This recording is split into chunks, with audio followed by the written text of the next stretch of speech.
लेकिन सबसे पहले स्वामी जी, सबका ये जानना बड़ा जरूरी है कि ये पता कैसे चले कि उसका बैलेंस बिगड़ रहा है।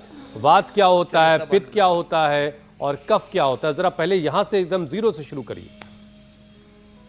तो चलो, अब भस्त्रिका, कपालभाति, अनुलोम विलोम तो हमने बताया है। इसमें शीतल शीतकारी से तो पित्त का प्रशमन होता है, चंद्रभेदी से पित्त का प्रशमन होता है, और कपालभाति तो त्रिदोष का ही प्रशमन करता है। ये अनुलोम विलोम ये वात दोष का विशेष करके 72,72,10,201 नाड़ियों के अंदर प्राण का संचार, उसके साथ शक्ति का संचार और शक्ति का संतुलन, त्रिदोषों का संतुलन।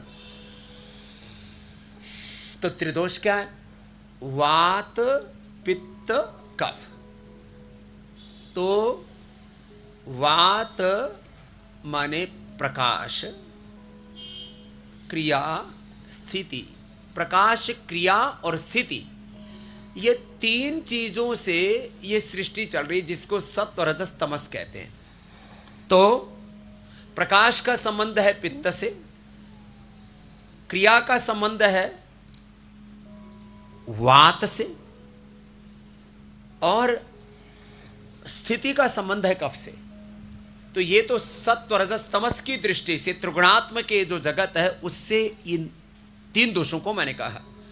और अब वात माने शरीर में जो गतिशीलता है, क्रियाशीलता है, ऊर्जा का, एनर्जी का जो फ्लो है, 37 ट्रिलियन सेल्स में एक दूसरे को जो सेल से सिग्नल्स पहुंचते हैं, एनर्जी का जो फ्लो होता है वो वात से होता है। पित्त से शरीर में जो सप्त धात्वाग्नि है, जठराग्नि है, भूताग्नि है, जो शरीर की अग्नि है, किसी का भी शरीर छू के देखते हैं तो 37 डिग्री टेम्परेचर जो होता है, तो 37 डिग्री सेल्सियस टेम्परेचर, वो तो उस पित्त का एक प्रकार है। वह शरीर की जो मूलतः कायाग्नि, जिसको जठराग्नि, उसी को ही अग्नि चिकित्सा को ही काय चिकित्सा और आयुर्वेद की पूरी चिकित्सा का वो आधार का है। पूरी जो फिजियोलॉजी आयुर्वेद की वो इसी पर टिकी है। तो शरीर की जो अग्नि है, शरीर की जो ऊर्जा है, उसको गतिशीलता को मैंने वात कहा। भीतर की जो अग्नि है, ऊर्जा चक्र है पूरा, उससे जीवन चक्र चलता है, उसको पित्त कहा। और कफ, शरीर में ये जो सस्टेनेबिलिटी है, हमारा ब्लड, हमारे बोन्स, ये सारे जो सस्टेन कर रहे हैं, उसको कफ कहते हैं। अब इसकी विकृतियां क्या है? प्रकृति को तो लोग कम समझते हैं, विकृति को ज्यादा समझते हैं। विकृति ये है जो है अनुलोम विलोम करें। उधर दाएं तरफ से आ जाओ विशाल, इधर बैठो, इधर ही कुंभा है पूरा। आज आपके लिए 5 करोड़ का चेक लेके आया हूं। अनुलोम विलोम, ये वात जब विकृत हो जाता है तो दर्द हो जाते हैं, ऐसा लिए MS ऑटोमेन डिजीज हो जाती है। करते हो सब अनुलोम विलोम सब करेंगे। हमारे वेद मूर्ति जी, देशमुख जी, सुनीत जी, ये भी हमारे साथ आज अनुलोम विलोम कर रहे। पहले लोग करते थे योग, लेकिन 3 बार अनुलोम विलोम करते थे। संध्या में, अग्निहोत्र में 3 बार ही करते हैं ना। अब ये 3 बार से मैंने पहुंचा दिया 1000 बार तक। कितनी बार तक? 1000 बार तक। तो वात बढ़ने से दर्द, और ऐसे लिए MS ऑटोमेन डिजीज और जितने भी नस नाड़ियों के रोग हैं वो हो जाते हैं। और कफ बढ़ने से कफ, कोल्ड, सर्दी, जुकाम, सार्कोडायसिस, लंग फाइब्रोसिस, शरीर में गांठें, और वजन, जो वजन भी बढ़ता है ना, इसका कारण क्या है? कफ की वृद्धि से। और प्रमाद, जो उठते ही नहीं है, सूर्य उदय होने पर ही उठते हैं। मैंने कहा भाई इतनी देर से क्यों उठे? बोला हमारा नाम ही सूर्यवंशी। मैंने कहा भाई तुमने सूर्यवंशी का कल अर्थ कर दिया। तो सूर्य की तरह जो तेजस्वी हो वो सूर्यवंशी हो तो बात समझ में आती है, और जो प्रमादी हो वो अपने आप नाम सूर्यवंशी रख ले, ऐसा ठीक नहीं है। तो ये जब वात बढ़ जाता है तो दर्द कब बढ़ जाता है? तो वेट बढ़ता है, कोलेस्ट्रॉल बढ़ता है। कब बढ़ता है?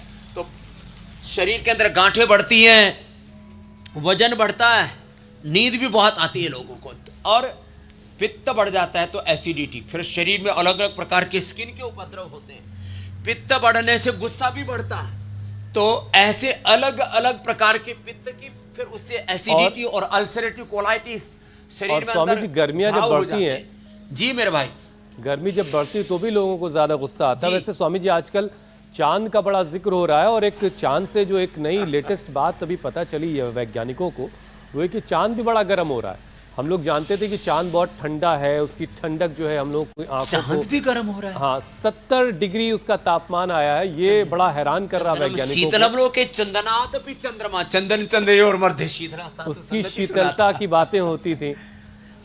तो ये एक बात थी जो बड़ी ज़रूरी थी, इसलिए मैंने आप ये अपडेट किया ज़रा दर्शकों को, क्योंकि हमने शुरुआत में भी जानकारी बताई कि कैसे तापमान जो है धरती का बढ़ रहा है, तो चांद का भी बढ़ा है शायद। हालांकि अभी इस पर स्टडी और होनी बाकी है, लेकिन प्रज्ञान का ज्ञान आप बांट रहे हैं थोड़ा। हाँ, तो अभी धरती का जो तापमान बढ़ रहा है स्वामी जी, वो हम सबके लिए बड़ा नुकसानदेह है। लोग जब मौसम बहुत ज़्यादा करवट बदलता है तो उससे लोग बीमार पड़ते हैं, दवाएं लेते हैं और ठीक भी हो जाते हैं, और फिर बीमार पड़ते हैं, फिर दवा लेते हैं।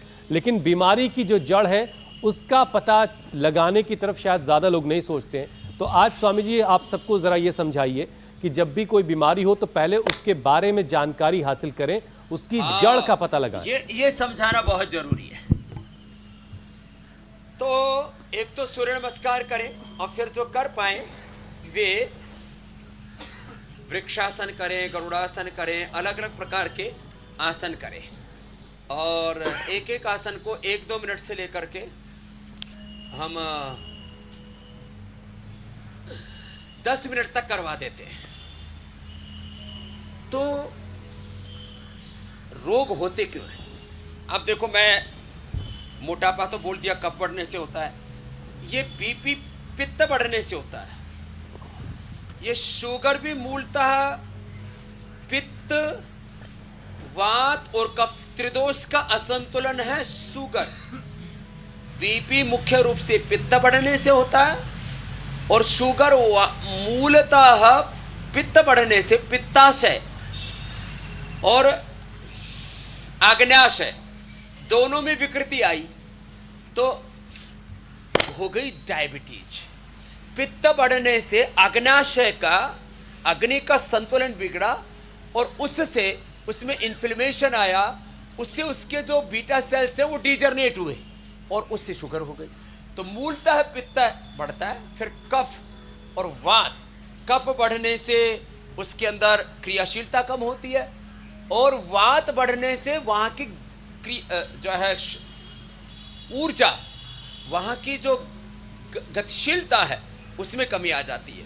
तो खैर, तो शुगर जो है मूलतः पित्त, और फिर वात कफ का, और थायराइड की बीमारी ये मूलतः कफ बढ़ने से होती है। इसलिए उज्जाई, कपालभाति,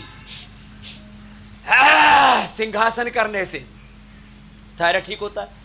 तो हमको लग रहा है, ये हमारा बच्चा विशाल बोल रहा था जी, डायग्नोसिस एलोपैथी में होता है, वो कहते हैं T3 T4 TSH बढ़ गया।